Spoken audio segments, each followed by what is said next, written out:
Riri murimu wa kansa uthiete na mbere na gutherema guku bururi-ini undu uria utigite family nyingi ihinyiririkite kumana na ngarama ya iguru ya urigiti ona ciana ititigitwo na thutha hari kunyitwo ni murimu uyu. Na kuona kansa ingimenyekana tene ni irigitagwo na mundu akahona, urigiti wayo ufataraga kurumithaniririo niguo kansa ndigathereme mwiri-ini. Na undu uyu ni utumaga aciari aingi aria mari na ciana ire na murimu wa kansa kuhinyiririka, kuona aingi mohaga thabari nginyagia Nairobi kumatha urigiti, undu uria umafataraga kugia na kundu gwa guikara.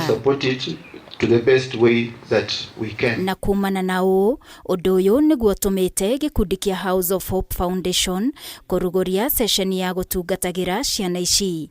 Na muci uyu niguo ciana ici iretaga mucie riria mararigitwo, undu uria ukunyihiria aciari ao ngarama na oho kunyihia namba ya aciari aria manogaga na gutiganiria ciana ciao.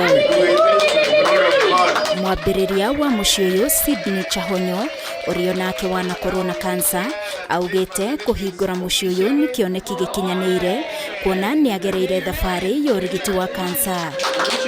Hope for Cancer Kids realizes the challenges the parents face, and we have decided that accommodation and transport are some of the biggest challenges that cause parents to abandon treatment, because either they don't have fare to come to Nairobi, they don't know where they're going to stay when they're here for a 30-day radiotherapy cycle, and they end up going to do harambees and raise funds. By the time they come back, the cancer has advanced. So what we want to do is eliminate that barrier, and we are launching the One Hope House so that anybody who is told to come for treatment in Nairobi, no matter where you are, how far you are, you have somewhere to stay while you're in Nairobi getting your treatment. Akiongerera ati ari na mwihoko mubango wa SHIF ni ugukorwo na uguni makiria kuri arwaru a cancer. Cancer in children is very curable and very treatable.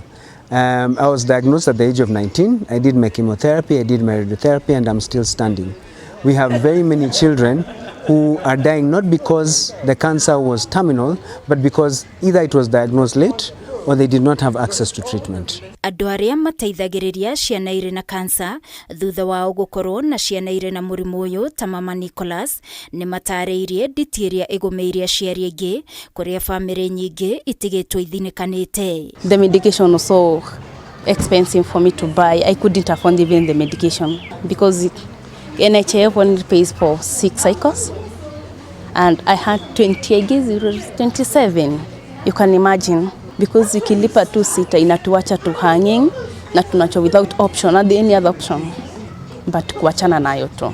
Dr. Joy Frida Chepchumba kuma ministry-ini ya ugima wa mwiri akiuga gikiro gia kuhona murimu wa cancer guku bururi-ini kirithe makiria gukiringithanio na mabururi mangi, na undu uyu uguteithio ni andu guthurima gukaingi niguo cancer ikamenyekana tene. About 20% survival rate in the country, and we have a target by 2030 to bring up the survival rate to 60%. It's called the Global Initiative on Childhood Cancer. In the West, we've seen even 80% of the children actually get treated and they recover and they go on in their lives.